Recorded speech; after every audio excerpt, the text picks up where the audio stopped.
નમસ્કાર, આપ જોઈ રહ્યા છો સ્પાર્ક ટુડે ન્યૂઝ. સિનોર તાલુકા પંચાયત કચેરી પાસે આવેલ ભાથીજી મહારાજના મંદિર ખાતે નાગ પાંચમી નિમિત્તે આરતી સંધ્યાનો કાર્યક્રમ રાખવામાં આવ્યો. તાલુકા પંચાયત કચેરી પાસે ભાથીજી મહારાજનું મંદિર આવેલું છે અને જે આરતી સંધ્યા થઈ, ભાથીજી મહારાજની પૂજા અર્ચના સાથે આરતી કરવામાં આવી.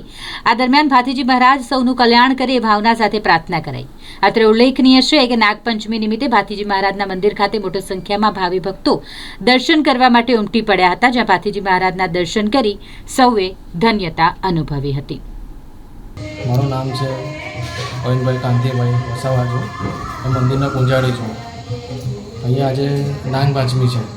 અહીંયા ભાઈઓ બહેનો બહેનો અહીંયા બધું સેવા પૂજન કરવા બધું આવે છે. અહીંયા કંઈ તાલુકા પંચાયત પાસે મંદિર છે આજે ભાથીજી મહારાજનું. અહીંયા બધા સૌનું કામ દાદા પૂરું કરે છે. અહીંયા આજે નાગપાંચમીનો દિવસ છે. બધા સૌ અહીંયા આવે છે.